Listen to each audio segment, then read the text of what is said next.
জুমার নামাজ নিয়ে যে কথাগুলি বলছিলাম, আমাদের অনেক মা বোনেরা মনে করে মসজিদে জুমা পড়ব। বাংলাদেশে অনেক জায়গায় এরকম চালু হয়ে গেছে, জুমা পড়তে যায় মায়েরা। মা গো, ও মা, আপনি হয়তো ভাবছেন মসজিদে গিয়ে জুমা পড়লে আপনার জন্য বেশি সওয়াব, কিন্তু আল্লাহ রাসূল সাল্লাল্লাহু আলাইহি ওয়াসাল্লাম বলেছেন মায়েরা যদি ঘরের পার্সোনাল রুমের ভিতরে নামাজ পড়ে তাহলে 25 গুণ বেশি সওয়াব। আলহামদুলিল্লাহি ওয়াহদাহু লা শারীকা লাহু ওয়াহদাহু বিওয়াহদাতিন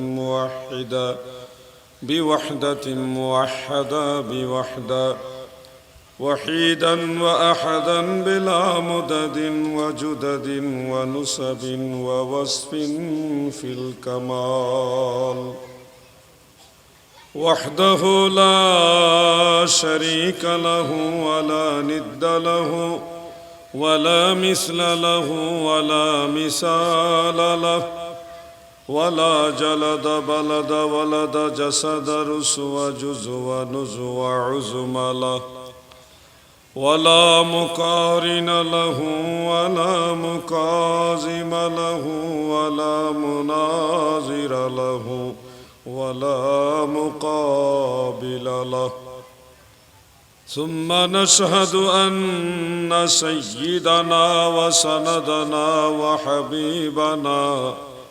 وحبيب ربنا وطبيب قلوبنا ونورنا ومنورنا وشفيعنا ومولانا محمدا عبده ورسوله صلى الله عليه وسلم. এগুলো একটু ভলিউম বাড়াই দেন বক্সে। الذي يحمد حمدا بعد حمدي وآله وأصحابه وأهل بيته أجمعين. أما بعد فقد قال الله تعالى إن الله وملائكته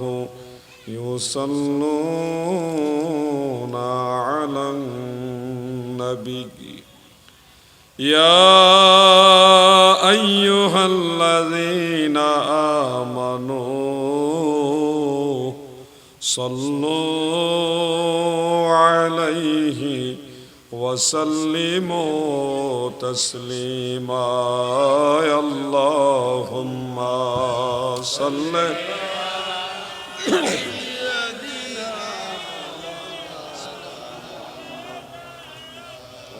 وعلى آل سيدنا.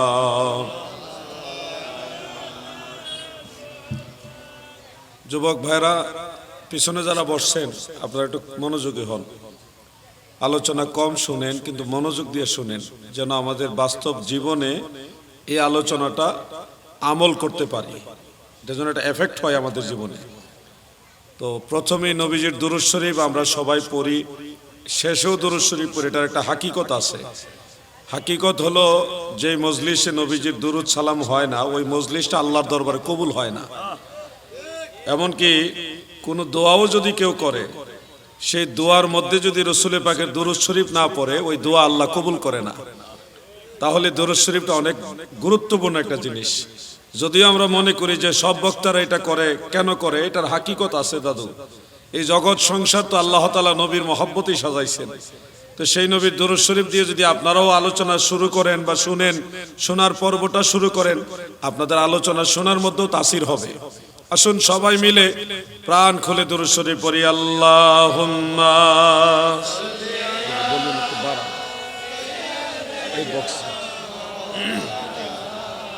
মুহাম্মদ ওয়া আলা আলি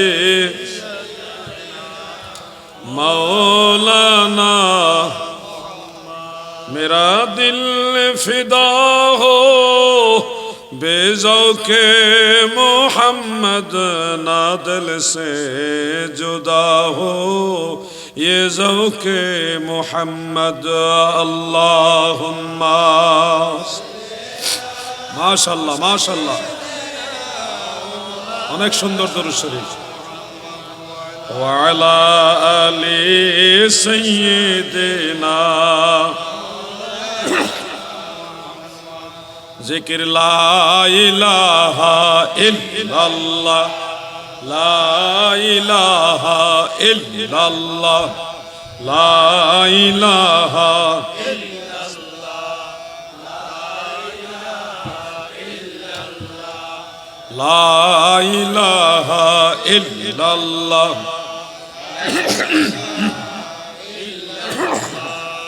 لا إله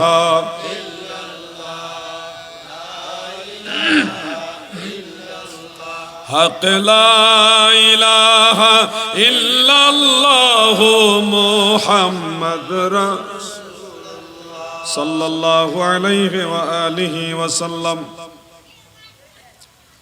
গুমদন্ডি ফুলতল দক্ষিণ পাড়া হিলফুল ফুজল ইসলামী সংগঠনের উদ্যোগে আয়োজিত 20তম পবিত্র জশ্নে জুলুসে ঈদে মিলাদুন নবী সাল্লাল্লাহু আলাইহি ওয়াসাল্লাম মাহফিল 2024 এর সম্মানিত সভাপতি সাহেব জনাব মোহাম্মদ মাহমুদুল হক সাহেব, সম্মানিত উদ্বোধক জনাব আলহাজ হামিদুল হক মান্নান সাহেব, প্রধান অতিথি হাজী মোহাম্মদ ইসহাক চৌধুরী সাহেব, বিশেষ অতিথি আলহাজ আজম খান সাহেব, আলহাজ এস.এম. সেলিম সাহেব, জনাব গোলাম হোসেন নান্নু সাহেব এবং হাজী মোহাম্মদ মুসা সাহেব। আমার পূর্বে আলোচনা পেশ করে গেছেন আহলে সুন্নাতুল জামাতের রত্ন, বিশিষ্ট মিডিয়া ব্যক্তিত্ব, ইসলামিক স্কলার, যিনি ঈদে মিলাদুন নবী সাল্লাল্লাহু আলাইহি ওয়াসাল্লাম এই সাবজেক্টের উপরে পিএইচডি করেছেন। আমাদের বাংলাদেশের আহলে সুন্নাতুল জামাতের উজ্জ্বল নক্ষত্র হযরত মাওলানা মুফতি আহমদ হাসান গাজীপুরী সাহেব, সুযোগ্য খতিব আহলে বাইত সিটি কর্পোরেশন মসজিদ নারায়ণগঞ্জ। এছাড়াও আলোচনা করেছেন মাওলানা শাহজাদা মোহাম্মদ শাহরিয়ার কামাল সাদিব রজা সাহেব, তিনি আলোচনা করবেন ইনশাআল্লাহ আমার পরে। নায়েবে সাজ্জাদান শিলুস খাই নারীনগর দরবার শরীফ আনোয়ারা। বিশেষ বক্তা হাফেজ কারি মাওলানা আব্দুর রউফ আল কাদেরী সাহেব। অন্যান্য অতিথিবৃন্দ, আমি গুনাহগার, আপনাদের খেদমতে এসেছি। আল্লাহ পাকের অশেষ দয়ায় আপনাদের সকলের দোয়ার বরকতে আপনাদের খেদমতে কিছু কথা বলার নিয়ত রাখছি ইনশাআল্লাহ। মাহফিলের যুবক ছেলেরা তারা আদব রক্ষার্থে ভালোবেসে আমাকে নির্দিষ্ট কোনো বিষয় দেননি, তো আমাকে বলছে হুজুর আপনাকে সম্মান ভালোবাসার কারণেই আমরা বিষয় দেইনি, তবে আমাদেরকে এমন কিছু তথ্য আপনি বলবেন যেন সমাজবাসী এলাকাবাসী সবাই দুনিয়া এবং আখেরাতে উপকৃত হয়। আসলে তাদের এই বিষয়টা আমার খুব ভালো লেগেছে, তাদের মধ্যে যথেষ্ট আদব মহব্বত আছে। আমাদের দুনিয়া এবং আখেরাতের নাজাতের ব্যবস্থা কি এটা সম্পর্কে কম বেশি আমরা সবাই জানি, কিন্তু মানার ক্ষেত্রে হলো আমাদের সমস্যা। আমাদের মূল সমস্যাটা হলো আমরা জানি কিন্তু মানি না, এখানেই সমস্যাটা। এখানে যারা আছেন সবাই জানেন নামাজ ছেড়ে দেওয়া কবিরা গুনাহ, নামাজ ছেড়ে দেওয়া কবিরা গুনাহ সবাই আমরা জানি, কিন্তু নামাজ আদায়ের ক্ষেত্রে আমরা সবাই এই কথাটা মানি না। প্রতিনিয়ত গুনাহগার হচ্ছি, প্রত্যেক নামাজের জন্য আল্লাহর কাছে পাপী হচ্ছি। এই পাপের বোঝা যদি আল্লাহ তাআলা টান দেয় তখন যে আমাদের কি অবস্থা হবে আল্লাহ পাক ভালো জানেন। দুনিয়াতে আমরা আল্লাহকে ফাঁকি দিতে দিতে আখেরাতও ফাঁকি দেওয়ার চেষ্টা করব, কিন্তু কোন ক্রমেই মহান সৃষ্টিকর্তাকে ফাঁকি দেওয়া সম্ভব না। আমরা সবাই বুঝি সুদ খাওয়া হারাম, কিন্তু বাস্তবে এই সুদের মামলায় যে আছে সেও জানে সুদ খাওয়া হারাম।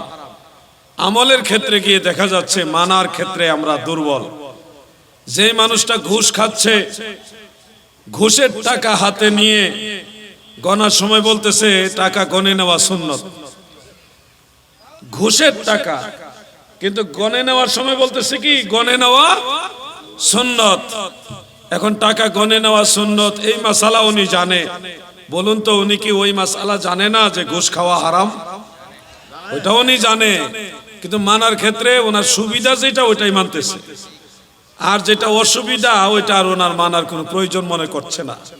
এই জন্য আল্লাহ তাআলা বলেছেন ইন্নাল ইনসানা লাফি খুসর, মানুষ অবশ্যই মানুষ ক্ষতিগ্রস্ত হবে। মানুষ ক্ষতিগ্রস্ত হবে কারা? যারা ঈমানের ব্যাপারে বেখবর, নেক আমলের ব্যাপারে বেখবর, যারা সবর ধৈর্য ধারণ করেন না, এবং ওই যে ইল্লাল্লাযীনা আমানু ওয়া আমিলুস সালিহাতি ওয়া তাওয়াসাউ বিল হাক্কি ওয়া তাওয়াসাউ বিস সাবর, সবর এবং হক, এই দুইটা জিনিস যার মধ্যে পাবেন না সে ক্ষতিগ্রস্ত হবে। যার মধ্যে ঈমান পাবেন না, নেক আমল পাবেন না, সে ক্ষতিগ্রস্ত হবে। ভাই আমার, কত মানুষই তো দুনিয়াতে এসেছে, সবাই আবার চলেও গেছে। আপনারা যে এসছেন, আপনারাও যে একেবারে চিরদিন চিরকাল থাকবেন তাও কিন্তু নয়, আমরাও একটা সময় হারিয়ে যাব। তো সেই হারিয়ে যাওয়ার আগে আপনাকে বুঝতে হবে কেন আসছেন। আমার কথাগুলি সিরিয়াসলি নেন। আমার কথা হলো ভাই, এই হাজার হাজার লাখ লাখ টাকা খরচ করে একটা মাহফিল করে, বক্তা যারা তারাও অনেক কষ্ট করে আসে। ওয়াজ যদিও 1.5-2 ঘন্টা করে, কিন্তু 1.5-2 ঘন্টার জন্য বক্তারাও অনেক কষ্ট করে, অনেক দূর থেকে অনেক সময় নিয়ে আসে। তো আপনারাও কিন্তু সারাদিন কাজকর্ম, ব্যবসা বাণিজ্য, চাকরি নকরি করে এই রাতের বেলা কষ্ট করে এখানে বসছেন। এই আমাদের আশা, এই বিশাল আয়োজন, আপনাদের আশা, সব কিছুর মূলে কিন্তু দুইটা কথা, জানা এবং নেক আমল করা। এটা কিন্তু আমাদের মূল উদ্দেশ্য। তো এই যদি আমরা টার্গেটটা ফিল আপ করতে পারি, আমাদের আলোচনা, আপনাদের আলোচনা শোনার পিছনে ঈমান এবং নেক আমল যদি আমরা মজবুত করতে পারি, এটার উসিলায় ছেলে ফেলেরা, এই যুবকরা যে কষ্ট করে মাহফিলটা আয়োজন করছে, হাসরের ময়দানে তারা একটু লাভবান হবে। কথা বুঝতে পারছেন দাদু? কথা আমরা আলোচনা প্রয়োজনে কম শুনবো, কিন্তু সিরিয়াসলি কথাগুলি আমাদের জীবনে আমল করব। আমি মাঝে মধ্যে একটা কথা বলি, আমার দাদা বলতেন যে এই দিন দিন না, আরো দিন আছে, এই দিনে টেনে নিবে সেই দিনের কাছে। কথাটা শুনতে আপনাদের কাছে শ্রুতি মধুর লাগছে, কিন্তু এটা বাস্তবে অন্তরে খেয়াল করেন। আমাদের আগেও দুনিয়াতে অনেক মানুষ ছিল। এই দুনিয়া মুসাফির খানা, মন জানো না, কত মানুষ আইলো গেল, রইল না। আজ থেকে 100 বছর আগে এই অঞ্চলে যারা ছিল সবাই চলে গেছে। আপনারও আগামী 100 বছর পরে কেউ থাকবেন না, এটা শতভাগ নিশ্চিত, 100% শিওর। আগামী 100 বছর পরে আমরা কেউ বেঁচে থাকবো না। আমাদের এই অনুপস্থিতিতে দুনিয়া খালি থাকবে না, আল্লাহ তাআলা আরো নতুন মানুষ দুনিয়াতে পাঠাবে।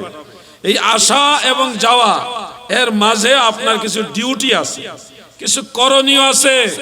কেন আসলেন, কেন আসা হলো, কেন আল্লাহ পাঠালেন, এই ব্যাপারে আপনাদের কিছু জানতে হবে, কিছু মানতে হবে। না হয় আপনার এই গোটা জীবনটাই বৃথা হয়ে যাবে, ক্ষতিগ্রস্তের কাতারে আমরা শামিল হয়ে যাব। আল্লাহ তাআলা আমাদের এই কথাগুলি অনুধাবন করার তৌফিক দেন, বলে না আমিন। একটু দুরূদ শরীফ পড়ুন। আল্লাহুম্মা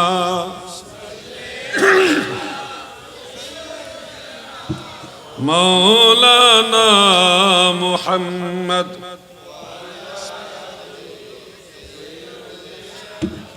মাওলানা মুহাম্মদ সাল্লাল্লাহু আলাইহি ওয়াসাল্লাম। আমার দাদু ভাইরা গো, দিলের কান লাগায় কথাগুলো শুনবেন। দুনিয়া দুনিয়া করে আমরা তো সবাই যার যার জীবন পার করতেছি। আল্লাহ আপনাকে বলে নাই যে দুনিয়াদারি করো না, বরং আল্লাহ আপনাকে কত সুযোগ সুবিধা দিয়েছে জানেন? গোটা দুনিয়াতে যত কাজ আছে এগুলো যদি নবীর তরিকায় করেন, ওটা ইবাদত বানায় দিয়েছে। দুনিয়া আপনার জন্য বুঝাদি হিসেবে দেয়নি। আপনি ব্যবসা করতে চান, আল্লাহর রাসূল বলেছে ব্যবসা ইবাদত। আহাল্লাল্লাহুল বাইআ ওয়া হাররামার রিবা। আপনি ব্যবসা করতে চান, আল্লাহ এবং আল্লাহর রাসূল আপনাকে নিষেধ করেনি, বলছে ব্যবসা করো, তোমাদেরকে এই ব্যবসা হালাল করে দেওয়া হলো এবং এটা ইবাদত। ব্যবসা একটা ইবাদত করে দিয়েছেন। আপনি চাকরি করতে চান হালাল রোজগারের জন্য, এটা আপনার জন্য একটা রুজি রোজগারের মাধ্যম, কিন্তু এটা আপনার জন্য বুঝা না, বা এটার জন্য আখিরাতে আপনাকে আল্লাহ চাপ দিবেন, প্রশ্নবিদ্ধ করবেন, তা না। আপনি ওটার মাধ্যমে যদি নিজের জীবিকা নির্বাহ করেন, ওটা একটা ইবাদত। আপনার জীবনে যা কিছু রয়েছে প্রস্রাব পায়খানাটা পর্যন্ত যদি নিয়ম মাফিক আপনি করতে পারেন, এটার মধ্যে সওয়াব আছে।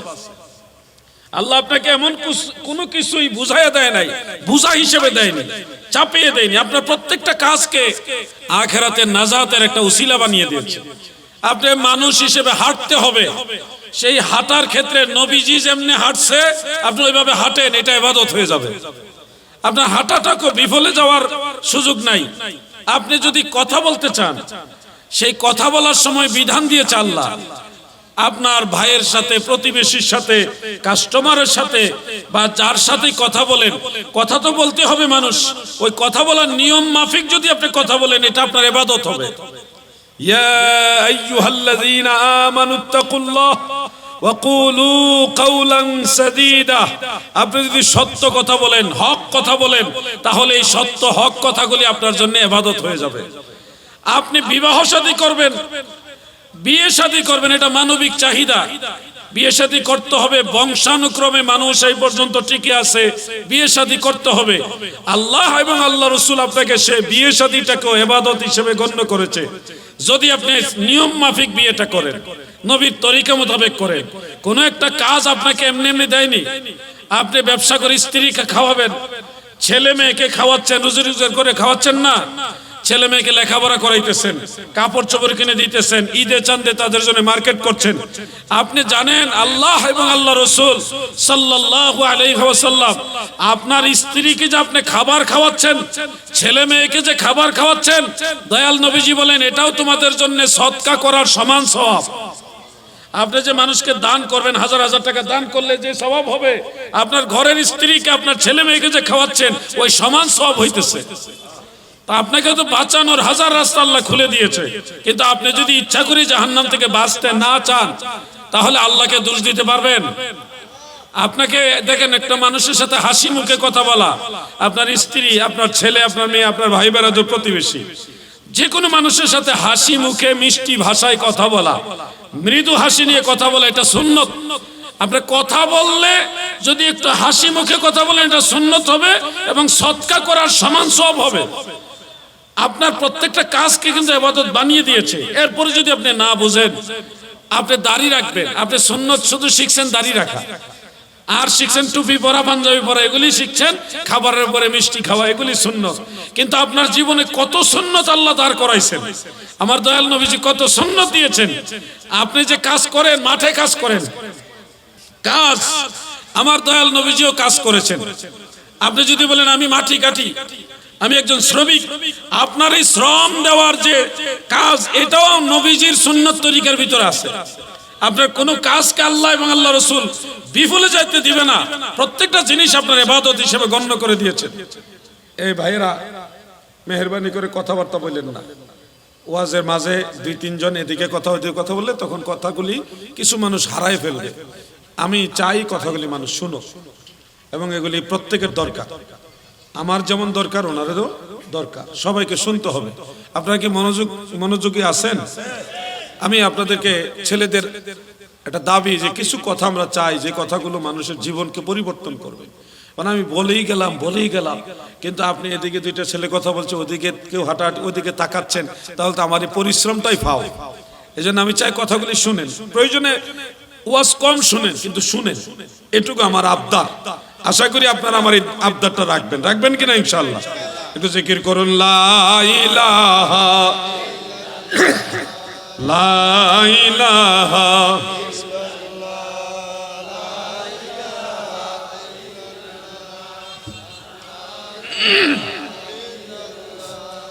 লা ইলাহা ইল্লাল্লাহ লা হক লা ইলাহা ইল্লাল্লাহ মুহাম্মদ রাসূলুল্লাহ সাল্লাল্লাহু আলাইহি ওয়াসাল্লাম। আমার দাদু ভাইরা গো, শুধুমাত্র টুপি দাড়ি আর জুব্বা পাঞ্জাবি সুন্নত, এই যে আবার আইসেন ডিস্টার্ব করতে, কিচ্ছু লাগবে না। শুধু মেহমান যারা গেস্ট, ওনাদের চুপচাপ দিবেন, ওয়াজে ডিস্টার্ব করবেন না। কত কষ্ট করে কানেকশনটা, মানুষের সাথে একটা সম্পর্ক তৈরি করি, আর মাঝখানে একটা ঠুস করে মারে, হেন্দা কথা কয়। আর একটু জিকির করেন, আবার মদিনাওয়ালার মহব্বতে একটু প্রেমের সম্পর্ক হোক। লা ইলাহা লা ইলাহা ইল্লাল্লাহ, লা ইলাহা হক, লা ইলাহা ইল্লাল্লাহ মুহাম্মদ সাল্লাল্লাহু আলাইহি ওয়াসাল্লাম। দাদু ভাইয়েরা আমার, গভীর মনোযোগ। সুন্নতের মাঝে বহু রকম সুন্নত আছে যেগুলি আমরা জানি না। আজকে আপনাদের বলি, মাটি কাটাও সুন্নত। যদি নিজের প্রয়োজনে কিংবা মানুষের কল্যাণে যদি মাটি কাটেন, ইসলামের প্রয়োজনে যদি মাটি কাটেন, এই মাটি কাটাটাও সুন্নত। শুনুন, আমার দয়াল নবীজি খন্দকের যুদ্ধের ময়দানে মাটি কাটছে, এই জন্য মাটি কাটাও সুন্নত। আমরা শুধু মিষ্টি খাওয়া সুন্নত জানি, মাটি কাটা সুন্নত জানি না। যুবক ভাইয়েরা গো, সরকার কি করবে না করবে সেটা সরকারের প্রতিনিধিরা বুঝবে, কিন্তু তোমাদেরও কিছু করণীয় আছে। যদি রাস্তায় কোথাও ভেঙে যায়, একটু গর্ত হয়ে যায়, তোমরা যদি আল্লাহকে খুশি করার জন্য ওই ভাঙ্গা রাস্তায় সামান্য কয়েক ঝুড়ি মাটি এনে রাস্তাটা ঠিক করে দাও। এই রাস্তা ঠিক করে দেওয়াটাও মদিনাওয়ালার সুন্নতি আমল। আমার দাদু ভাইরা, তাকবীর লাগবে না। আমার দাদু ভাইরা রাস্তায় হাঁটতেছেন, একটা ইটের টুকরা, একটা কণা বা পাথরের টুকরা পড়ে আছে। আপনি যদি এই ইটের টুকরাটা রাস্তা থেকে সরাইয়া দেন, হাসর ময়দানে এই উসিলাই আমার আল্লাহ আপনাকে জাহান্নামের আগুন থেকে বাঁচাইয়া দিবে। কত বড় এই কাজ! এটা ছোট্ট একটা কাজ, একটা ইটের টুকরা আরেকজনের পায়ের নিচে পড়লে ব্যথা পাবে, এই জন্য এটা সরাই দিয়েছেন, রাস্তা থেকে সরাই দিয়েছেন। এইটুকু কাজের উসিলায় কত বড় ফজিলত আপনি পাবেন। ইমানের ৭২ থেকে ৭৭টা শাখা, এর মধ্যে একটা হলো কংক্রিট। রাস্তায় ইটের কণা পড়ে থাকলে এটা সরাইয়া দেওয়া। এই কাজটাও যদি আমরা করি, তাও আমরা লাভবান হব। নামাজ পড়েন অথবা মাহফিলে আসার পথে ওযু করছেন, ওযুর ফরজ, ওয়াজিব, সুন্নত এগুলি আদায় করলেন, কিন্তু আপনি ওযু শেষ হওয়ার পরে আসমানের দিকে একটু তাকাবেন, একটু সামান্য পানি পান করবেন। যদি পানিটা স্বাস্থ্যসম্মত মনে করেন, মুসনাদু আহমদের মধ্যে উল্লেখ আছে, ওযুর পরে সামান্য এক ঢুক পানি পান করে আসমানের দিকে তাকিয়ে কালিমায়ে শাহাদাত পাঠ করবেন। আশহাদু আল্লা ইলাহা ইল্লাল্লাহু ওয়াহদাহু লা শারীকা লাহু ওয়া আশহাদু আন্না মুহাম্মাদান আবদুহু ওয়া রাসূলুহু। এই কালিমায়ে শাহাদাত পাঠ করবেন আকাশের দিকে তাকিয়ে। কখন? ওযু করার পরে। আল্লাহ রাসূল বলেন, এই আমল যদি নিয়মিত করো, হাসরের ময়দান আল্লাহ তাআলা তোমার জন্য জান্নাতের 8টা দরজা খুলে দিবে। আল্লাহ তাআলা বলবে, তোমার যেই দরজা দিয়ে খুশি ওই দরজা দিয়ে জান্নাতে প্রবেশ করো। সুবহানাল্লাহ বলেন। কত কঠিন আমল এটা! সামান্য একটু কালেমায়ে শাহাদাতটা পড়া। কখন? ওযু করার পরে। সম্ভব হলে পানিটা স্বাস্থ্যসম্মত হলে একটু পানি পান করে দাঁড়াই আসমানের দিকে তাকিয়ে এই কালেমা শরীফটা পড়বেন। শুনুন, আপনারা সবাই জানেন বসে পানি পান করা হলো সুন্নত। বসে পানি পান করা কি সুন্নত? কিন্তু আজকে জেনে রাখুন, 2 জায়গায় দাঁড়িয়ে পান করা সুন্নত। বসে পান করা যাবে না, দাঁড়িয়ে পান করাটা কি সুন্নত। নরমালি সব সময় বসে পানি পান করা হলো সুন্নত, কিন্তু 2টা জায়গায় আপনি বসে পানি পান করবেন না, দাঁড়ায় করা সুন্নত। একটা হলো জমজম কুয়ার পানি যখন পান করবেন, তখন ওই কুয়ার সম্মানে আপনি দণ্ডায়মান অবস্থায় পানিটা পান করবেন, এটা মদিনাওয়ালার সুন্নত। সুবহানাল্লাহ। আর দ্বিতীয় হলো ওযু করার পরে দাঁড়িয়ে সামান্য একটু পানি পান করবেন। আল্লাহ রাসূল এই শিক্ষা দিয়েছেন, এই জন্য ওযু করার পরে দাঁড়িয়ে দণ্ডায়মান অবস্থায় পানি পান করা সুন্নত। এই 2টা টাইমে আপনারা আমলগুলি করবেন। সব সময় নরমাল মাসালা হলো বসে প্রস্রাব করাই হলো সুন্নত তরিকা। আপনারা নিশ্চয়ই বসেই প্রস্রাব করেন, কিন্তু আধুনিকতার ছোঁয়া পেতে পেতে আমরা এতই আধুনিক হয়েছি, বেশ অনেক রেস্টুরেন্টে, হোটেলে, বিভিন্ন জায়গায় এখন দাঁড়িয়ে প্রস্রাব করা ছাড়া বিকল্প রাস্তা খুব কম, নাই বললেই চলে। তো এই যে দাঁড়িয়ে প্রস্রাব করাটা, এটা কিন্তু মানুষের স্বভাব না। আপনারা নিশ্চয় খেয়াল করেছেন, দাঁড়িয়ে প্রস্রাব করে কুকুর। দাঁড়িয়ে প্রস্রাব করে কে? কুকুর। এটা পশুর স্বভাব। সেই পশুর স্বভাবটা কৌশলে ইহুদি নাসারারা মানুষের ভিতরে ঢুকিয়ে দিয়েছে। এখন দেখেন, যেখানে যাবেন দাঁড়ায় পেশাব করা ছাড়া বসে পেশাব করার জায়গা খুব কম। আধুনিক যত রেস্টুরেন্ট, হোটেল আছে এগুলির ভিতরে আমি আপনাদেরকে বলছি, আল্লাহ রসুল যে বিধান দিয়েছে, প্রত্যেকটা বিধানের পিছনে কোনো না কোনো কল্যাণ আছে। যারা দাঁড়িয়ে দাঁড়িয়ে পেশাব করেন, পুরুষ লোক যারা দাঁড়িয়ে দাঁড়িয়ে পেশাব করেন, আপনারা জানেন পুরুষের প্রস্রাবের নালীটা হলো পেঁচানো এবং দীর্ঘ। তো দাঁড়িয়ে প্রস্রাব করলে সম্পূর্ণ প্রস্রাবটা ওই নালী থেকে দ্রুততম সময়ে এটা বের হয় না, কিছু প্রস্রাব থেকে যায়। এমনকি ওই প্রস্রাবের যে থলি, ওখানেও কিছু প্রস্রাব অনেক সময় থেকে যায়। এইভাবে থাকতে থাকতে প্রস্রাবের নালীর ভিতরে পাথর হয়, অনেক সময় কিডনি পর্যন্ত নষ্ট হয়। অনেক সময় দাঁড়িয়ে প্রস্রাব করার এই বদ অভ্যাসের কারণে প্রস্রাব যেখানে জমা থাকে সেই প্রস্রাবের থলির মধ্যে ক্যান্সার হয়ে যায়। আপনি যদি বসে প্রস্রাবটা করেন, তুলনামূলকভাবে ভালোভাবে প্রস্রাবটা এটা নিষ্কাশন হবে, বের হয়ে যাবে।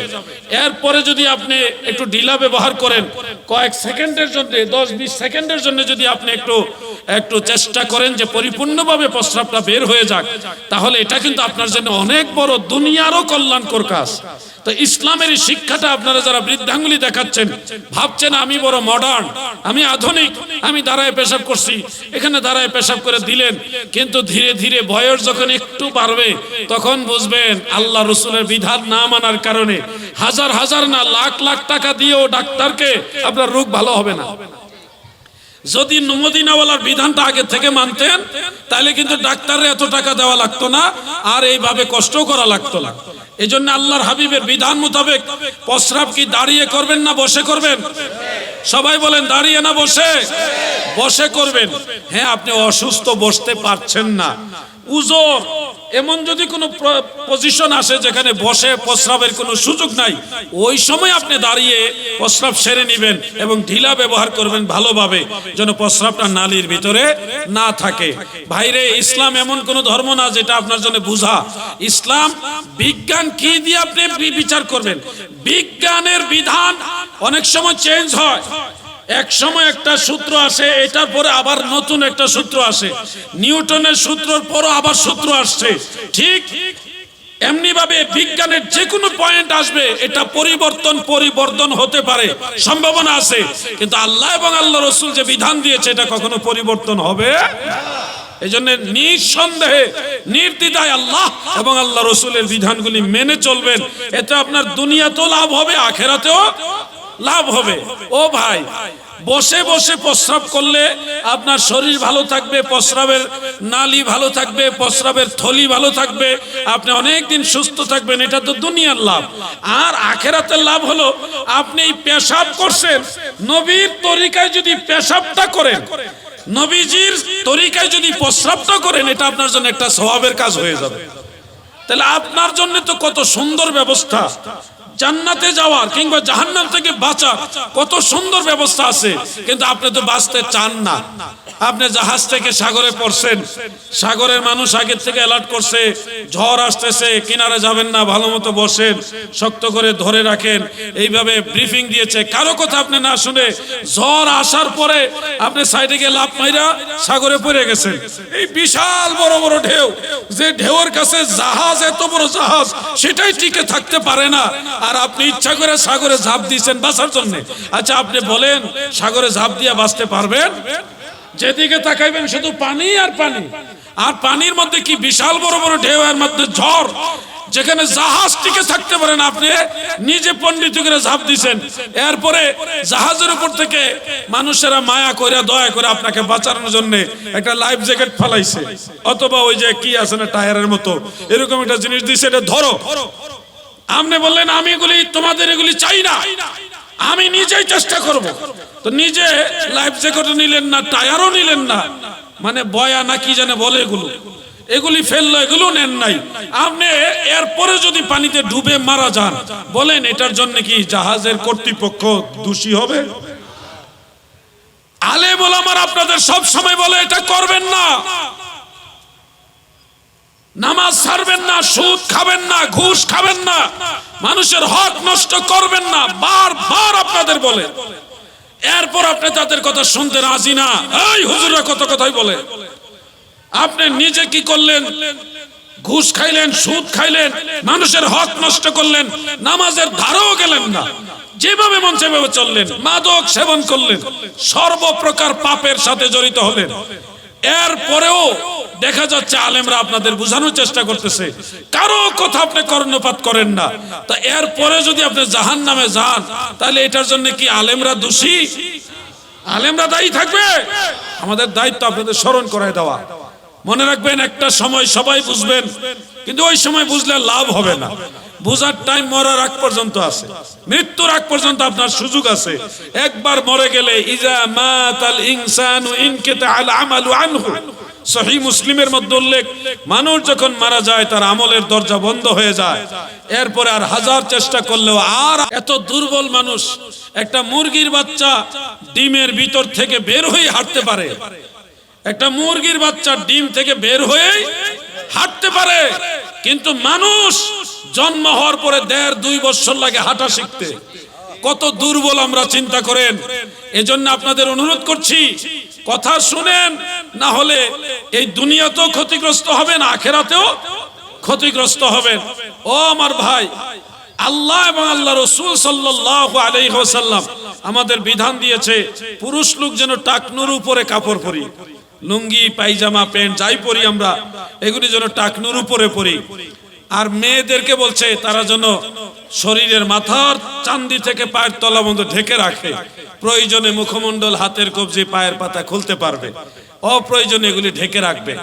এখন আল্লাহর বিধান হলো পুরুষ লোক টাকনুর উপরে কাপড় পরবেন, মেয়েরা সব ঢেকে রাখবেন। কিন্তু এই বিধানকে আমরা বৃদ্ধাঙ্গুলি দেখাচ্ছি আর বলছি কি যে আধুনিক, আমরা মডার্ন, সেই হিসাবে প্যান্ট টাকনুর নিচে নামাইছি, উপর দিয়েও নিচে নামাইছি, নাভির নিচে নামাইছি। এই উপরে নাভির থেকে নিচে নামানোর কারণে হচ্ছে কবিরা গুনাহ। পুরুষের কথা বলছে, এখানে হচ্ছে কবিরা গুনাহ। আমাদের অনেক যুবকদের প্যান্ট পিছন দিকে নিচে নামাইতে নামাইতে এমন জায়গায় নিয়ে যায় যেগুলি দেখলে লজ্জা লাগে, কিন্তু তাদের লজ্জা লাগে না, লজ্জা লাগে আমাদের। আমরা তো এগুলি মনে করেন একটা লজ্জার মধ্যে পড়ে যায়। সভ্যতা, ভদ্রতা যে কি জিনিস এখন এটা কেমন মানুষ বুঝেই না। আর টাকনুর নিচে নামানোর কারণে কবিরা গুনাহ হচ্ছে। ওটা হলো এমন গুনাহ যে এটা আল্লাহর হাবিবের সুন্নতে মুআক্কাদা। এই সুন্নতে মুআক্কাদা তরক হওয়ার কারণে নিচের দিকেও গুনাহ হচ্ছে, উপরের দিকেও গুনাহ হচ্ছে। আর মেয়েরা কি করতেছে? মেয়েরা যেখানে আল্লাহ এবং আল্লাহ রসুল বলছে তারা সর্বাঙ্গ ঢেকে রাখবে, তারা পায়জামা, তাদের যে সালোয়ার কামিজ, এগুলি কাপড় পরতে গিয়ে দেখা যায় তারা আবার টাকনুর উপরে তাদের জামা পরতেছে, টাকনুর নিচে খালি। আল্লাহর রসুলের বিধান হলো পুরুষ লোক টাকনুটা খালি রাখবে আর মেয়েরা টাকনু ঢেকে রাখবে। আমরা উল্টায় গেছি, এই উল্টায় দিছে শয়তানে। শয়তান আমাদের কুমন্ত্রণা দিয়েছে আধুনিক আর মডার্ন হওয়ার জন্য, আমাদেরকে উদ্বুদ্ধ করেছে। এতে করে আমরা কি হচ্ছি জানেন? এই ভাইরা শোনো, যুবকরা আমার প্রতি নারাজ হয়েও না ভাই। ওই যে এখানে ক্যামেরা আছে, তাদের সামনে কথাগুলি বলবো কিনা জানি না, বলা ঠিক হবে কিনা জানি না, তবে দোষ নিবেন না, কেউ আইব নিবেন না। যৌন রোগের চিকিৎসা যে করে ওই ডাক্তারের সিরিয়াল লম্বা, তার ব্যবসা খুব ভালো। এই ধরনের ডাক্তারের কাছে প্রকাশ্যে না হইলেও গোপনে সবাই মাঝে মধ্যে দেখবেন যাওয়ার চেষ্টা করে। এই রোগীর সংখ্যা বাড়তেছে কেন? বিজ্ঞান যাচাই বাছাই গবেষণা করে দেখেছে, ওই যে ইসলামের বিধান, পুরুষ লোক যদি টাকনুর উপরে কাপড় পরতো তাহলে তাদের এই প্রবলেমগুলি হইতো না। সূর্যের আলো, বাতাস এগুলি টাকনুর মধ্যে লাগলে তখন পুরুষ লোক পুরুষ হিসেবে বড় হয়। আর মহিলাদের এই টাকনুর মধ্যে এমন একটা হরমোন আছে যেটার মধ্যে রৌদ্রের তাপ, আলো বাতাস লাগলে তারা দুর্বল হয়ে যায়। পুরুষের না লাগলে দুর্বল হয়, আর মহিলাদের টাকনুতে আলো বাতাস রৌদ্র লাগলে দুর্বল হয়। এই জন্য আল্লাহ রসুল বিধান দিয়েছে পুরুষ লোকের টাকনুটা যেন খালি থাকে, আলো বাতাস যেন লাগে, তারা যেন সুস্থ থাকে। আর মহিলাদেরকে বলছে তোমরা ঢাইকা রাখো, কারণ তোমাদের এখানে আলো বাতাস রৌদ্র লাগলে তোমরা অসুস্থ হয়ে যাবে, দুর্বল হবে। আল্লাহ এবং আল্লাহ রাসূল আপনাদের শিখাইছে ভালোর জন্য। আপনি নিজে পণ্ডিত হয়ে নিজে মানে মডার্ন হওয়ার জন্য ক্ষতির দিকে যাইতেছেন। বোকা আমরা না তো কারা? আমরাই তো বোকা। ও আমার ভাই, আমার কথা নারাজ হবেন না, আমি কারো কষ্ট দেওয়ার জন্য কথাগুলি বলছি না। মানলে আপনি লাভবান। আগের জমানায় মহিলাদের সম্পদ বাবার সম্পত্তিতে ছিল না। বাবার সম্পদ তারা ছিল ভোগ্য বস্তু এবং বিক্রয়ের বস্তু। বাজারে মহিলাদের বিক্রি করা হতো। যার যত টাকা সামর্থ্য আছে মহিলাদের কিনে নিতেন দাসী হিসেবে। দাসী মানে আমাদের সমাজে যে ঘরের ভিতরে যারা বুয়া কাজ করে এটা কিন্তু দাসী না, উনি একজন শ্রমিক। যিনি আপনার ঘরে কাজ করে উনি কিন্তু দাসী না, উনি শ্রমিক, উনি শ্রম দিয়ে টাকা রোজি করতেছে। দাসী আরো অধস্থন একটা জিনিস, যাকে আপনি সর্বদিকে ব্যবহার করতে পারবেন। তো এই দাস প্রথা কিন্তু এখন নাই, আমি এটা ক্লিয়ার করে দিচ্ছি। খুব মনোযোগ দিয়ে শুনবেন। আগের যুগে মহিলাদের কেনা বেচা করা হতো, তাদেরকে ভোগ্য বস্তু হিসেবে ব্যবহার করা হতো। আল্লাহ রসুল এসে বিধান দিলেন, না, নারীদেরকে বেচা যাবে না। নারীর পায়ের নিচে ইন্নাল জান্নাতা তাহতা আকদামিল উম্মাহাত, নাসাই শরীফের হাদিস, মায়ের পায়ের নিচে, এই নারীর পায়ের নিচে সন্তানের জান্নাত। সুবহানাল্লাহ বলে। মেয়ে সন্তানদেরকে জীবন্ত দাফন করা হতো, জিন্দা মাটির নিচে দাফন করা হতো মেয়ে সন্তান জন্ম হইলে। এগুলি আপনারা কম বেশি জানেন। আল্লাহ রসুল সাল্লাল্লাহু আলাইহি ওয়াসাল্লাম এসে বললেন এটা বন্ধ, আর দাফন করা যাবে না। এমনকি নবীজি বললেন যার ঘরে একটা মেয়ে সন্তান হয় তার ঘরে একটা জান্নাত রুজির ব্যবস্থা আছে। যার ঘরে দুইটা মেয়ে সন্তান হবে তার ঘরে দুইটা জান্নাত রুজির ব্যবস্থা আছে।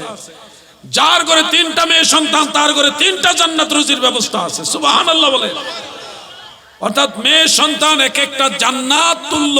নবীজি জান্নাতের সাথে তুলনা করেছে মেয়ে সন্তানকে, কন্যা সন্তানকে। তাহলে মেয়েদের, মাদের বা নারীদের সম্মান কতটুকু উঠাইলেন আল্লাহর হাবিব। নবীজি বলেছেন রিদাউল ওয়ালিদাইনি রিদাউর রাব্বি, মা বাপ খুশি হইলে আল্লাহ খুশি হয়। সুবহানাল্লাহ বলে। মায়ের চেহারার দিকে তাকাইলে আল্লাহ রসুল বলছে এটা বড় হজের সওয়াব। এত দামি করে দিয়েছে মায়ের চেহারাকে। আরবের আইয়ামে জাহিলিয়াতের লোকেরা মাদেরকে বিক্রি করতেন, ভোগ্য বস্তু হিসেবে ব্যবহার করতেন, তাদেরকে প্রহার করতেন, মেরে ফেলতেন, হত্যা করতেন, নাউজুবিল্লাহ। আর আল্লাহ রসুল এসে বললেন মা এমন জিনিস যার পায়ের নিচে তোমার জান্নাত। ওই মা এমন দামি যার চেহারার দিকে তাকাইলেই হজের সওয়াব। সুবহানাল্লাহ। আল্লাহ রসুল বলেছে এই মা এত দামি যার পায়ে চুমা খাইলে আল্লাহর জান্নাতের চৌখাটে চুমা খাওয়া হয়ে যায়। মাকে কত দামি বানাইলেন। এরপরে বাবার সন্তান, আপনি যেমন আপনার বোন একটা মেয়ে, সেও তো আপনার বাবার সন্তান। ছেলে হোক আর মেয়ে হোক, এখানে কিন্তু মায়ের কোনো ভূমিকা নাই, বাবারই ভূমিকা, বা মূলত আল্লাহ তাআলাই দেন। এখন মেয়ে হয়ে জন্ম হয়েছেন, হওয়ার কারণে দেখা গেছে সর্বদিকে আপনাকে বঞ্চিত করা হচ্ছে। কিন্তু আল্লাহ রসুল এসে বললেন মেয়েরা বঞ্চিত হবে না। আপনার উত্তরাধিকার সম্পদটা আপনি বাবার কাছ থেকে পাবেন ছেলে হিসেবে। কিন্তু মেয়েদেরকে কত দিকে খুলে দিয়েছে, বাবার সম্পদে তাদের ভাগ আছে, স্বামীর সম্পদে তাদের ভাগ আছে, এমনকি সন্তানের সম্পদ আল্লাহ ভাগ দিয়ে দিয়েছে। মানে তারা যেন সব দিকেই নিজেদের হক নিয়ে বাঁচতে পারে। স্বামী, পিতা, সন্তান যেখানে যাবে সব জায়গায় যেন তারা অধিকার নিয়ে থাকতে পারে। কেউ যেন বলতে না পারে তুমি আশ্রিতা, তুমি আমার আশ্রয় আছো, এটা যেন বলতে না পারে। সে যেন বলতে পারে আমার হক আছে, এখানে এই জমির মালিক আমিও আছি। মাদেরকে সম্পদের অধিকারী মালিক বানিয়ে দিয়েছে আমার আল্লাহ। সুবহানাল্লাহ বলে।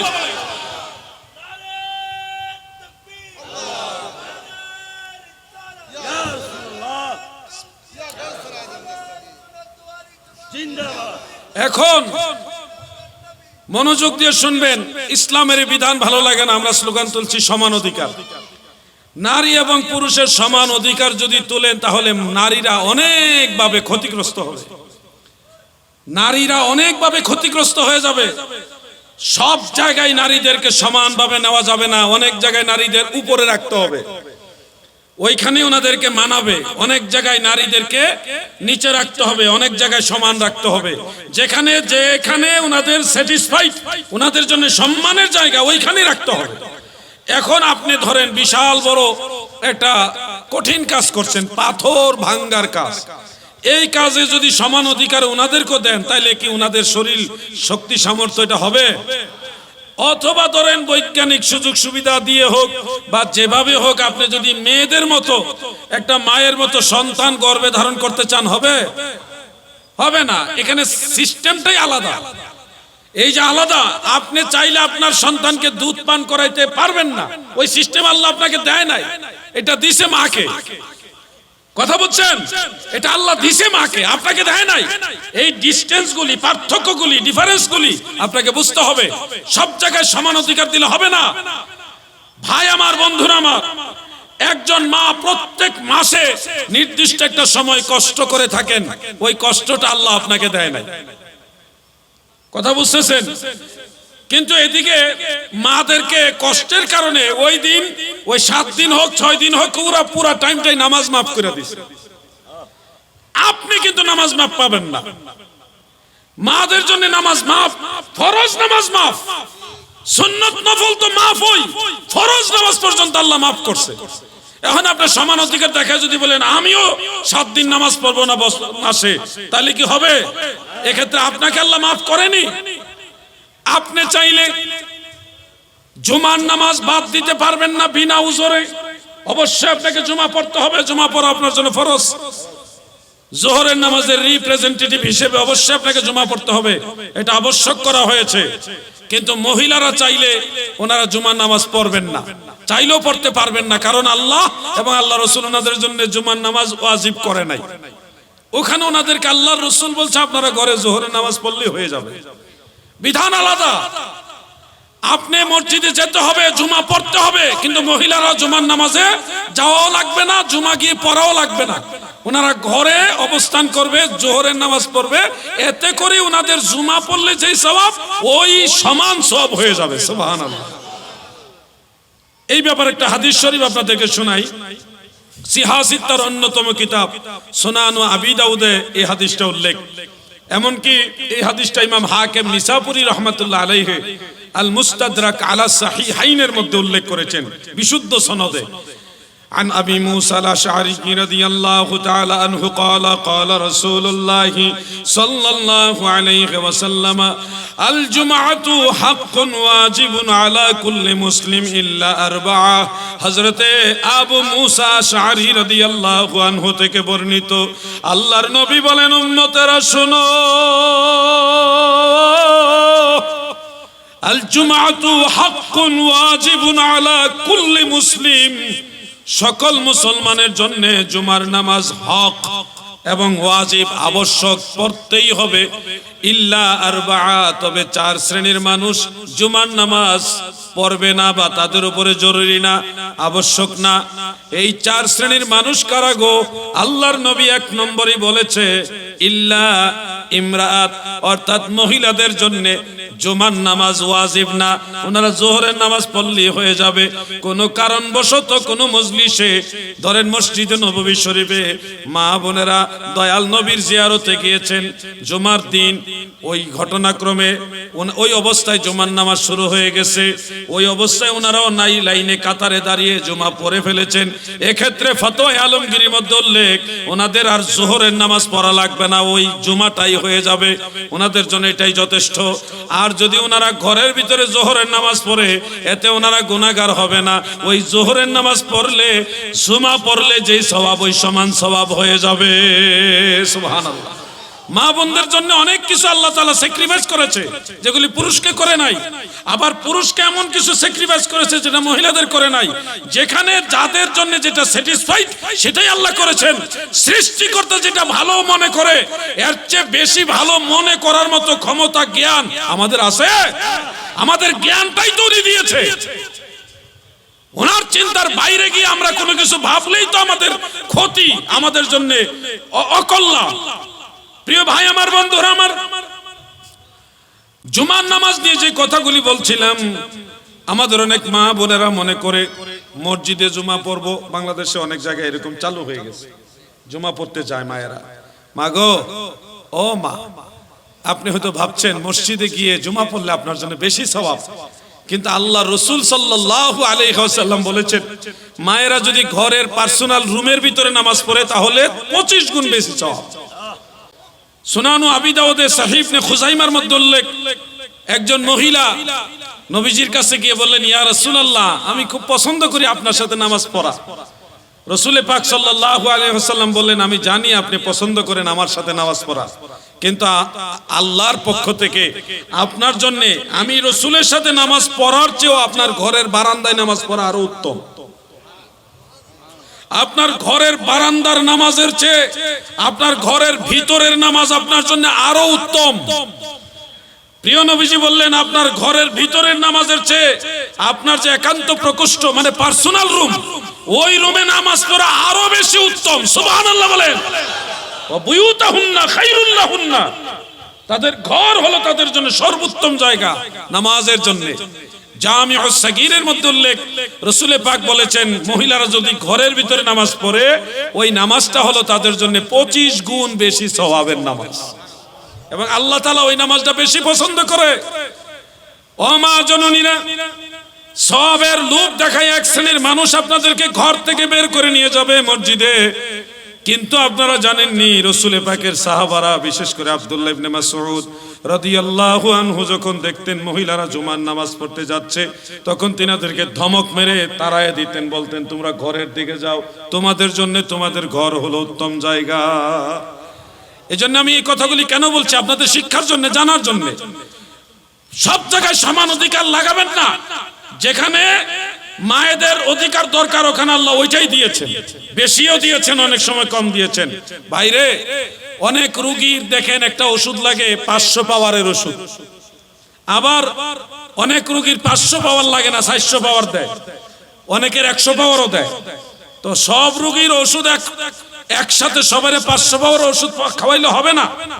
যার যেই পাওয়ারের ওষুধ দরকার তাকে ডাক্তার ওই পাওয়ারের ওষুধই দেয়। এই জন্য আল্লাহ এবং আল্লাহ রাসূল যেই বিধান দিয়েছে আপনি ওইভাবে মানতে হবে, তাহলে আপনার দুনিয়াতেও কল্যাণ, আখিরাতেও কল্যাণ। আল্লাহ আমাদের বুঝার তৌফিক দেন, বলেন আমিন।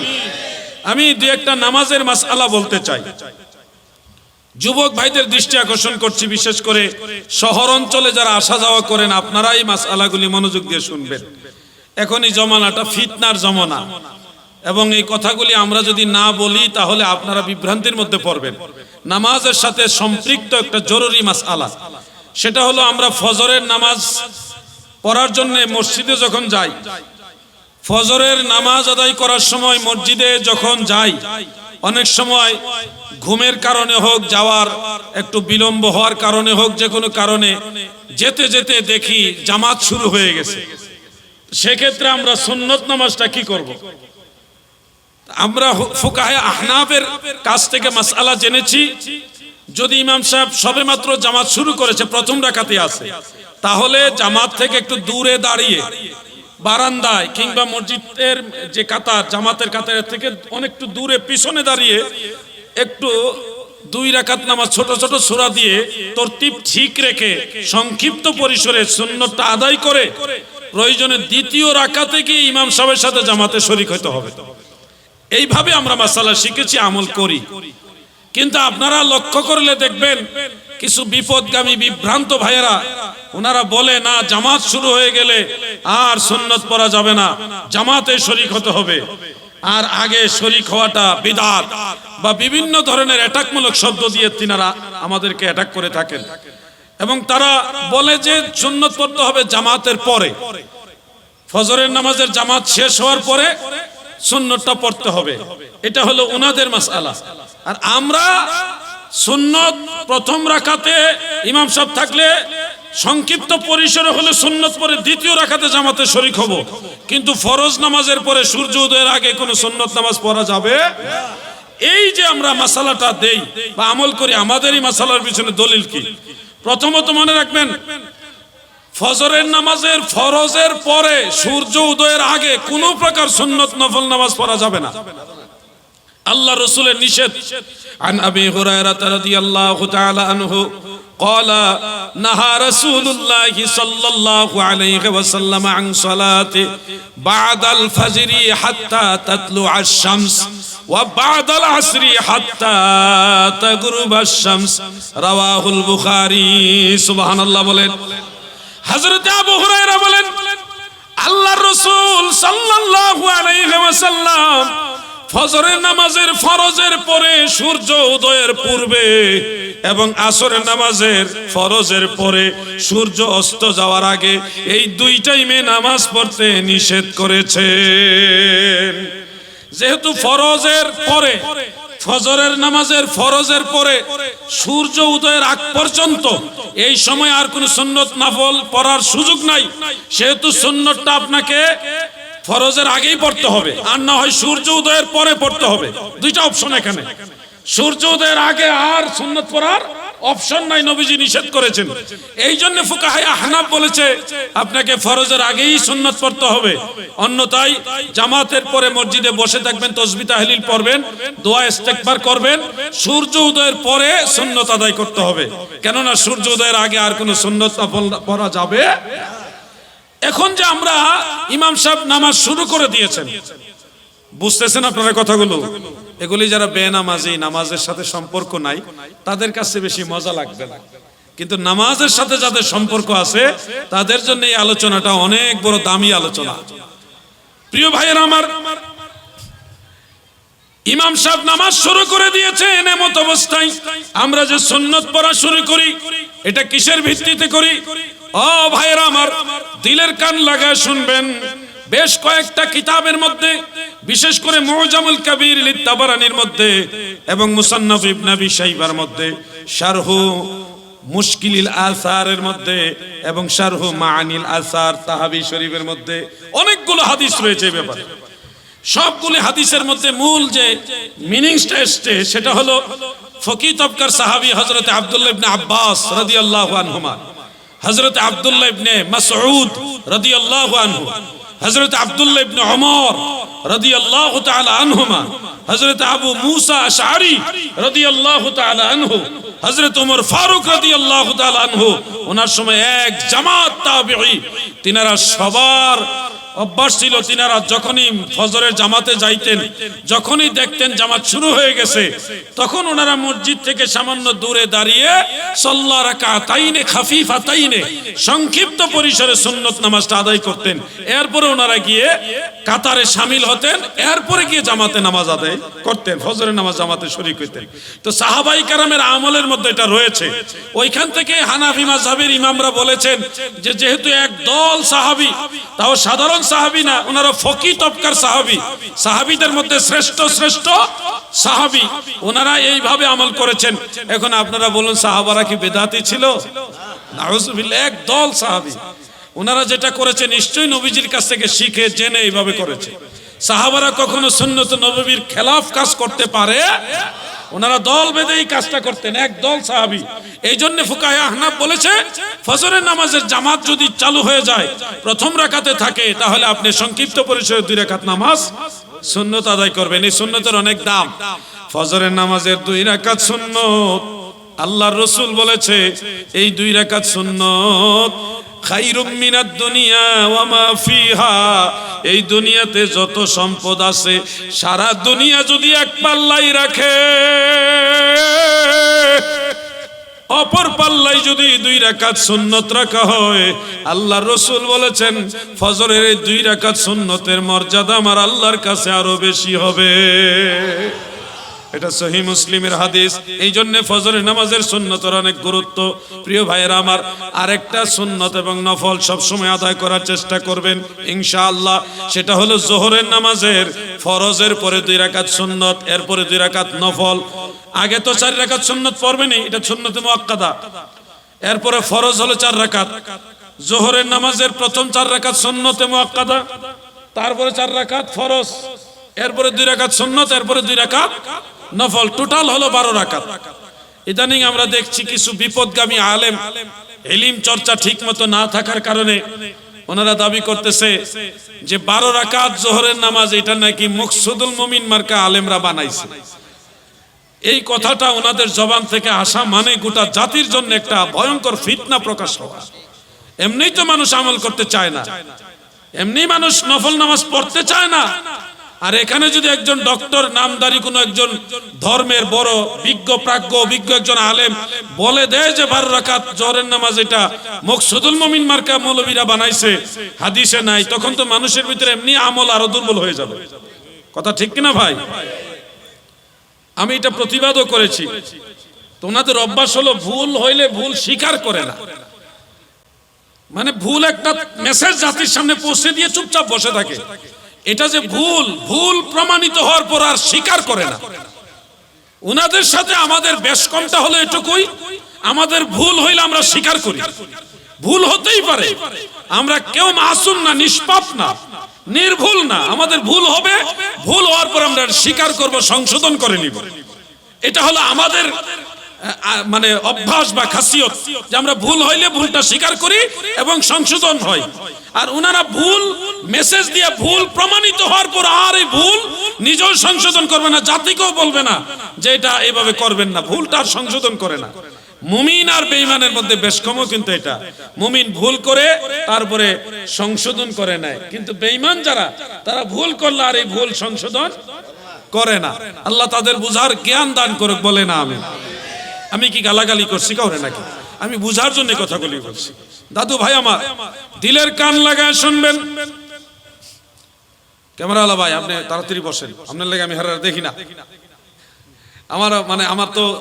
আমার তো সম্পর্ক হইলে এখন আপনাদের সাথে কথা বলবো, আপনারা শুনবেন, আপনারা আমার দিকে তাকাবেন, আমি আপনাদের দিকে তাকাবো, এটাই তো সম্পর্ক।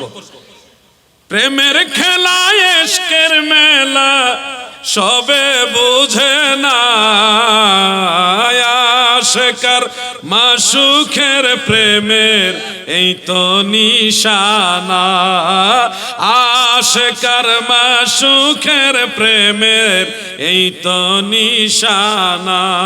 আল্লাহুম্মা সাল্লি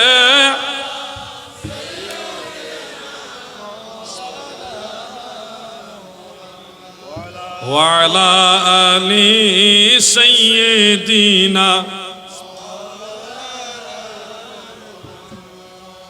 আচ্ছা বলেন তো আলোচনা কোন জায়গায় আছে?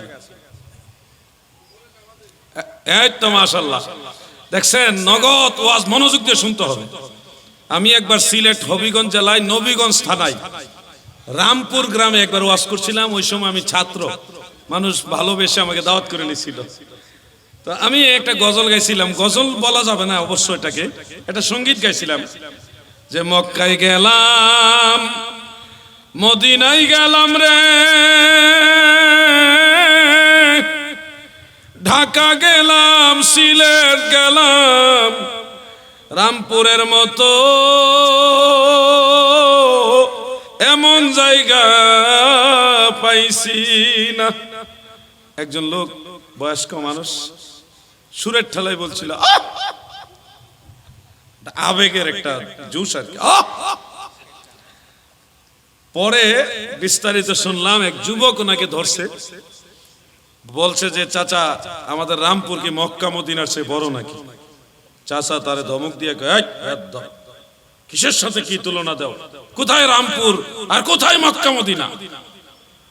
চাচা রাগ হইেন না, হুজুর বলছে মক্কায় গেলাম মদিনায় গেলাম, রামপুরের মতো জায়গা পাইছি না। আপনি যে জোশে কইছেন ওই সময় কইছিলাম, এই সময় কইছেন, তাহলে আমি খেয়াল করছি না, হুজুরের সুরটা বড় ভালো লাগছে, এই জন্য করছি। তা আপনাদেরকে মনোযোগী হতে হবে। আমার এই একজন ভাই সবার আগে বলছে, আপনাদের অনেকেরই মনে আছে, কিন্তু আমার এই ভাই সবার আগে বলছে। আচ্ছা আপনি এখন বলেন না, বলেন তো কোন আলোচনায় ছিলাম? জোহরের নামাজ। জোহরের নামাজের ফরজের পূর্বে 4 রাকাত সুন্নাত, এটা সুন্নতে মুআক্কাদা। ফরজের পরে 2 রাকাত সুন্নত, এটাও সুন্নতে মুআক্কাদা। এরপরে 2 রাকাত নফল নামাজ আছে, টোটাল হলো 12 রাকাত। যদি কোনো ডক্টরের ডিগ্রিধারী ব্যক্তিও বলে যে জোহর নামাজ 12 রাকাত না, তার কথা নিবেন না, তার কথা গ্রহণ করবেন না। কেন গ্রহণ করবেন না জানেননি? সহিহ মুসলিম, সুনান ইবনে মাজাহ, আত-তারগীব ওয়াত তারহিব সহ বেশ অনেকগুলো হাদিসের কিতাবে বিশুদ্ধ সনদে হাদিস উল্লেখ রয়েছে। আন উম্মে হাবিবা রাদিয়াল্লাহু তাআলা আনহা ক্বালাত قال رسول الله صلى الله عليه وسلم من صلى 4 ركعات قبل الظهر وبعدها 4 حرمه الله تعالى عز وجل على النار। আমার দয়াল নবী বলেন, উম্মতেরা শুনো, তোমরা যারা যোহরের ফরজের পূর্বে 4 রাকাত নামাজ আদায় করবা, মানে সুন্নত, ওয়া বাদাহা 4, এবং ফরজের পরে 2 রাকাত সুন্নত, 2 রাকাত নফল, টোটাল 4 রাকাত নামাজ যারা আদায় করবা, আল্লাহ রাসূল বলেন ওই ব্যক্তির জন্য জাহান্নামের আগুন হারাম হয়ে যাবে।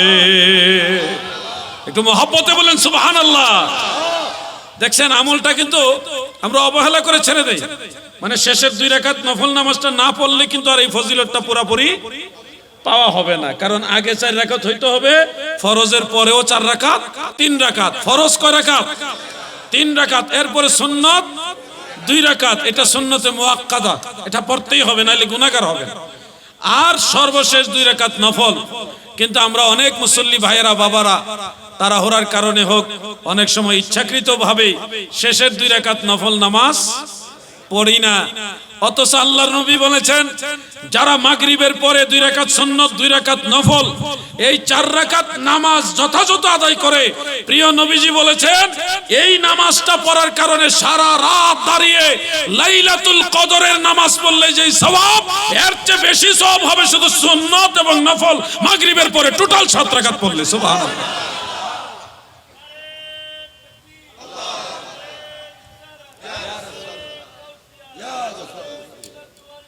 জিন্দাবাদ। তাহলে অবহেলা করে আমরা নফল নামাজটা ছাড়বো না। অবহেলা করে নফল নামাজটা ছেড়ে দিলে কত বড় ফজিলত হারাচ্ছেন। সারা বছর ঘুরে একবার লাইলাতুল কদর আসে, আর আপনি লাইলাতুল কদর কোন রাতে খুঁজে পাওয়ার জন্য কতই না কষ্ট করেন। এটা কি 21তম রাত, নাকি 23তম রাত, নাকি 25তম রাত, নাকি 27তম রাত, নাকি 29তম রাত? মাহে রমজানে কত চেষ্টা করেন আপনারা, আর সেটা তো চেষ্টা করবেনই। কিন্তু আপনি যদি প্রত্যেকদিন মাগরিবের নামাজটা ঠিক মতো 7 রাকাত পড়েন, তাহলে কিন্তু প্রত্যেকদিন ওই সমান সওয়াব আপনার আমলনামায় লেখা হয়ে যাচ্ছে। তাহলে আমরা আমল করার চেষ্টা করব কিনা বলেন? কেউ এসে যদি বলে এটা করা লাগবে না, বেদাত, বা এটা সহি দলিল নাই, এই ধরনের কথা বললে বুঝবেন আপনাকে শয়তান ধোঁকা দিচ্ছে। শয়তান কি দিচ্ছে? ধোঁকা দিচ্ছে। তাদের ধোঁকায় পতিত হবেন না। যদি ঠকিতে না চাহো, হাটে এসে বসো, পীরের নিকট যে ঘেসে, হৃদয় আকোষেই মহা উপদেশে, মনে মুখে মুহাম্মদ শব্দ বলো। যদি জুড়াইতে চাহ মর্ম জ্বালা ভব, বাড়ি দিতরিতে চাহ ভেলা, মন সাধ মিটাইয়া এই বেলা গাহো, গাহো মুহাম্মদ সাল্লে আলা আল্লাহুম্মা সাল্লে। মাশাআল্লাহ, মাশাআল্লাহ, মাশাআল্লাহ। ওয়া আলা আলি সাইয়্যিদ, মারহাবা। কত ভালো লাগে সবাই মিলে দুরূদ শরীফ পড়লে। আমি একটা পাপী মানুষ, আমারই ভালো লাগে। আর রাহমাতুল্লিল আলামিন নবী আপনাদের দুরুদের আওয়াজে না জানে কত আনন্দিত। মহব্বতে পড়ুন আল্লাহুম্মা সাল্লি। মাশাআল্লাহ। মুহাম্মদ ওয়া আলা আলি।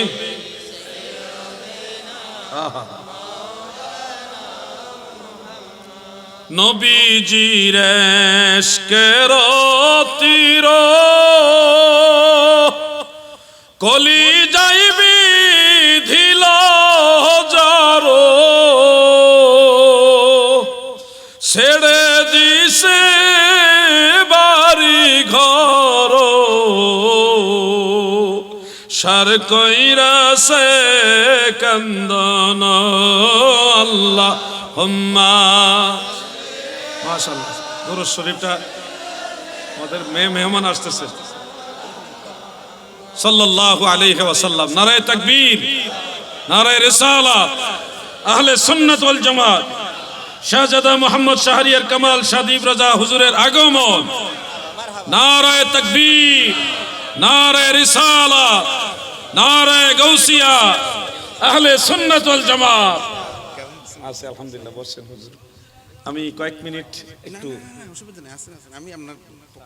আচ্ছা, আমাদের হুজুর আওলাদে ওলি তিনি এসেছেন, তিনার সম্মানে আমি খুব দ্রুতই মাইক ছেড়ে দিব। তো হুজুর এজাজত আছে বিদায় কয়েকটা কথা আরো বলি। তো কথা বলবো, তবে আমি কমিটির কাছ থেকে শুনেছি। হ্যাঁ, আচ্ছা আচ্ছা, তাহলে ঠিক আছে, ঠিক আছে, আমি বিষয়টা ক্লিয়ার হয়ে নিলাম। কমিটির কাছ থেকে শুনেছি যে কিছু প্রশ্ন নাকি আপনারা দিবেন, এটাও তো আবার একটা সময়ের ব্যাপার। তো সেই হিসাবে আমি আরেকটা মাসালা বলে তারপর প্রশ্নোত্তর পর্বে যাই। আল্লাহর ওলির আওলাদ আসছেন, হুজুর এখানে বসে থাকলে আমরা নিয়ামত পাবো। একটা হাদিস শরীফ মনে পড়েছে, বলবো? আপনারা তো কত জায়গায় যান বেশি সওয়াবের আশায়, যে অমুক জায়গায় গিয়ে নামাজ পড়লো 49 কোটি রাকাতের সওয়াব, অথচ কোরআন হাদিসে কোথাও নাই। তো এরকম সওয়াবের আশায় অনেকে অনেক জায়গায় যান, যে অমুক মাঠে নামাজ পড়লে হজের সওয়াব। টোটাল মিথ্যা কথা। হজের জায়গা একটাই, হজের জায়গা একটাই। আর যদি আপনি আলাদা কোনো হজের সওয়াব চান, তাহলে মায়ের চেহারার দিকে তাকাইতে হবে, এছাড়া অন্য কোথাও হজ নাই। বাইতুল মুকাদ্দাসে গিয়ে নামাজ পড়লে হজের সওয়াব হবে না। মনে রাখবেন ভাই আমার, আল্লাহর ওলিদের মজলিসে মুত্তাকি আলিম যারা, তাদের মজলিসে যদি কিছুক্ষণ বসে থাকতে পারেন। একটা হাদিস পেয়েছি আমি, ইমাম সাখাবী রাহমাতুল্লাহ আলাইহি মাকাসিদুল হাসানার মধ্যে উল্লেখ করেছেন, মাজালিসুল উলামা ইবাদাতু, আলেমদের মজলিসে বসে থাকা ইবাদত। কেমন ইবাদত? প্রিয় নবীজির আরেকটা হাদিস উল্লেখ, খায়রুম মিন 60 সানাত সিয়ামান ওয়া কিয়ামা, 60 বছর দাঁড়িয়ে নফল নামাজ পড়া, এক নাগাতার 60 বছর নফল রোজা রাখলে যেই সওয়াব একজন মুত্তাকি আলেম আল্লাহর ওলির কাছে কিছুক্ষণ বসে থাকা, এর চেয়ে বেশি সওয়াব। এটাকেই জালালউদ্দিন রুমি বা অন্যান্য কবি, সাহিত্যিক, সুফিরা তিনারা এইভাবে কবিতার আকারে বলেছেন, এক জামানা সোহবতে বা আউলিয়া, এক জামানা সোহবতে বা বেহতর সদ সালেহ তাওয়াবিরিয়া। একজন সালেহ নেক বান্দা আল্লাহর ওলি যারা, মুত্তাকি আলেম যারা, তার কাছে গিয়ে বসে থাকা 60 বছর নফল বন্দিগির চেয়ে বেহতর, মানে আরো উত্তম, আরো বেশি সওয়াব। শোনো হে ভাই আমার, আল্লাহর ওলিদের মজলিসে গিয়ে বসো, তাদের জবান থেকে কথা শুনিও, আমল করিও। এই যে মাহফিলে যারা বসে আছেন, আপনাদের ব্যাপারে একটা হাদিস শরীফ রয়েছে, আমি সেটাও শুনিয়ে দেই। সুনানু দারিমি শরীফের মধ্যে উল্লেখ, হযরত ইবনে আব্বাস রাদিয়াল্লাহু আনহুমা বলেন, তাদারুসুল ইলমি সাআতান খায়রুম মিন ইহইয়াইহা। রাতের সামান্য সময় কেউ যদি কোরআন হাদিসের জ্ঞান চর্চা করে, কোরআন হাদিসের জ্ঞান শিক্ষা আহরণ করে, আল্লাহ রাসূলের সাহাবী ইবনে আব্বাস বলেন, সারা রাত দাঁড়িয়ে নফল নামাজ পড়ার চেয়ে আরো বেশি সওয়াব ওই সামান্য সময়ের মধ্যেই হবে। এরকম মর্তবা আল্লাহ তাআলা দিয়েছেন। এখানে বসে থাকাটা আপনাদের জন্য কল্যাণকর। কত জায়গায় বসে থাকতে পারতেন, কিন্তু ওখানে এই ফজিলতটা পেতেন না। ভাইরে, আপনি যদি অবহেলা করে বলেন আমার এত ফজিলত লাগবে না, তাহলে হাসরের ময়দানে এমনও লোক দেখবেন একটা সওয়াবের কারণে জান্নাতে যেতে পারছে না। গোটা হাসরের ময়দানে সে দৌড়াইতেছে আর মানুষের কাছে চাইতেছে, মায়ের কাছে চাইতেছে, বাবার কাছে চাইতেছে, স্ত্রী সন্তানদের কাছে চাইতেছে, আর বলছে আমাকে একটা নেকি দেন। কেউ দেবে না। একটা নেকির জন্য ময়দানে মাহশার আল্লাহ ঘুরাবে আর বুঝাবে, আমি আল্লাহর আদেশ, আমার হাবিবের আদেশ মেনে তুমি যে নেক কামাইয়ের জন্য উৎসাহী হওনি, এই জন্য তোমাকে শাস্তি দিলাম। ঘুরতে ঘুরতে ঘুরতে ঘুরতে আরেকটা লোকের সঙ্গ পাবেন, যার একটাই নেকি আছে, আর কোনো নেকি নাই, সব গুনাহ। তার সাথে দেখা হওয়ার পরে সে বলবে কেন আপনি এইভাবে দৌড়াচ্ছেন? সে বলবে আমি একটা নেকির কারণে জান্নাতে যেতে পারছি না। তো সেই লোক চিন্তা করবে আমার তো আর কোনো নেকি নেই, একটাই আছে, আমি এমনও জাহান্নামে যাব, হেমনও জাহান্নামে যাব, নেও ভাই তুমি একটা সওয়াব নিয়ে যাও, নেকি নিয়ে যাও, তুমি জান্নাতে যাও, আমার তো আর জান্নাতে যাওয়া হবে না, আমার তো আর নেকি নাই, একটাই আছে। সে দয়া করে ওই মানুষটাকে একটা নেকি দিয়ে দিবে। এই নেকি নিয়ে সে আল্লাহর কাছে বলবে আল্লাহ আমি নেকি আনছি। কে দিল? অমুকে দিছে। তো অমুক তোমার এই নেকি কেন দিলা? সে বলবে আল্লাহ আমার তার কোনো নেকি নেই, একটাই আছে, উনি একটা নেকির জন্য জান্নাতে যেতে পারে না, আমার মায়া লাগছে, এই জন্য ওনাকে একটা নেকি দিলাম, আমার একটা ভাই অন্তত ওকে জান্নাতে যাক, আমি তো এমনও জাহান্নামে এমনও জাহান্নামে।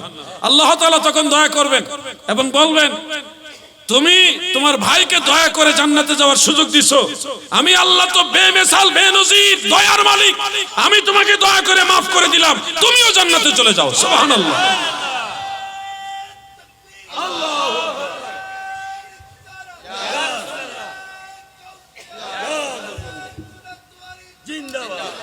আমার দাদু ভাইরা গো, দিলের কান লাগায় কথাগুলি শুনবেন।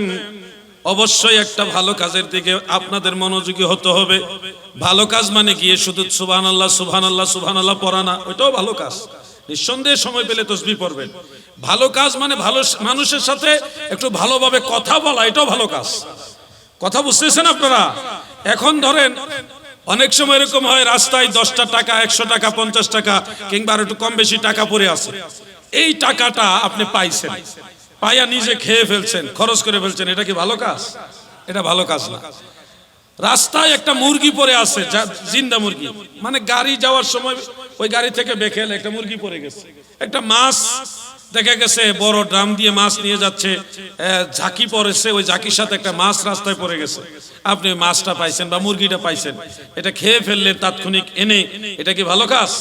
এটা ভালো কাজ না। এখানে একটা মাসালা আপনাদের বলি, এখানে দুই রকম মাসালা। যে জিনিসটা 1 বছর কিংবা ততোধিক সময় আপনার কাছে রাখতে পারবেন, যেমন একটা ছাগল পাইছেন, একটা ভেড়া বকরি গরু পাইছেন, কিংবা কিছু টাকা পাইছেন, যেগুলি আপনি ইচ্ছা করলে 1 বছর কিংবা আরো বেশি সময় রাখতে পারবেন, তখন আপনার জন্য আবশ্যক এই সম্পদটা 1 বছর আপনার কাছে রাখবেন এবং এটার মালিক তালাশ করবেন। 1 বছরের ভিতরে যদি মালিক পাওয়া যায় তাহলে মালিককে জিনিসটা বুঝাই দিতে হবে আপনাকে, আপনি আর এটা রাখতে পারবেন না। টাকা হোক, গরু ছাগল হোক, আর এরকম অন্য কোনো জিনিস হোক, 1 বছর আপনার কাছে রাখতে হবে। যদি 1 বছর রাখার পরেও মালিক খুঁজে না পাওয়া যায়, তখন আপনি চাইলে ওই লোকের পক্ষ থেকে, কার জিনিস এটা তো আপনি জানেন না, আপনি তাকে ইন্ডিকেট করবেন যে ওই লোকের পক্ষ থেকে একজন অসহায় গরিব দরিদ্র হত দরিদ্র, কিংবা এটা বিক্রি করে ওই টাকাটা আল্লাহর ঘর মসজিদে বা মাদ্রাসা এতিমখানায় দিয়ে দিতে পারবে। কার পক্ষ থেকে? যার জিনিস তার পক্ষ থেকে, আপনার পক্ষ থেকে না, কারণ এটার মালিক আপনি না, তার পক্ষ থেকে একজনকে দিয়ে দিতে পারবেন, এক জায়গায় দিয়ে দিতে পারবেন। এটা হলো গরু ছাগল টাকা পয়সা যেটা 1 বছর পরিমাণ রাখা যাবে, ওই ক্ষেত্রে মাসআলা, এ ব্যাপারে প্রিয় নবীজির হাদিস শরীফ আছে। কিন্তু একটা পাঙ্গাস মাছ, একটা ফার্মের মুরগি রাস্তা পড়ে গেছে, এটাও তো আপনি 1 বছর চাইলেও রাখতে পারবেন না। মাছ তো পড়েই মারা গেছে কিংবা মরা অবস্থায় পড়ছে, এটা তো এমনি মরে গেছে, এটা যে 12 ঘন্টা রাখবেন তাও সুযোগ নাই। মুরগি, ফার্মের মুরগি এমনি তো হেদায়, কোন সময় মারা যাবে ওইটা সে অপেক্ষা করে। তো এটা যে আপনি 1 সপ্তাহ রাইখা তারপরে মালিককে দিবেন, ওইটা সুযোগ নাই। তো এটার জন্য মাসালা হলে 1 বছর রাখা, আপনার এটা রাখার তো চান্স নাই। আপনি এটা পাইলে নিজে খাইতে পারবেন না, যতক্ষণ সম্ভব আপনি এটা মালিক তালাশ করতে হবে। আর যদি দেখেন জিনিসটা নষ্ট হয়ে যাচ্ছে, মালিকও তালাশ করার সুযোগ নাই, সেক্ষেত্রে একজন অসহায় হতদরিদ্র যে একেবারেই বেশি গরিব, দিনে এনে দিনে খায়, নাইলে না খেয়ে থাকে, হতদরিদ্র যাকে বলে, এই ধরনের মানুষকে যেই ব্যক্তির মাছ, ওই ব্যক্তির পক্ষ থেকে সদকা করে দিবেন, দিয়ে দিবেন, আপনার পক্ষ থেকে না, কারণ এটার মালিক আপনি না। যেটার মালিক যে হারাইছে তার পক্ষ থেকে দান করে দিবেন, মানে দিয়ে দিবেন, সদকা করে দিবেন, সেটা মুরগি হোক আর মাছ হোক। আপনি যদি নির্দিষ্ট 1 বছর ধরেন একটা মুরগি, এটা তো 1 বছর রাখা যাবে না, দেশি মুরগি হইলে রাখা যাবে, পারলেন 1 বছর পর্যন্ত মালিক খুঁজে পাইলেন না, এরপরে যদি আপনি কাউকে দিয়ে দেন, অথবা আপনি নিজেও যদি একটা এই পরিমাণ টাকা ওই মুরগির একটা দাম দিয়ে কাউকে দিয়ে মুরগিটা নিজে খেয়ে ফেলেন, তাহলে অসুবিধা নাই, খেতে পারবেন, ওই সময় আপনার জন্য জায়েজ হবে।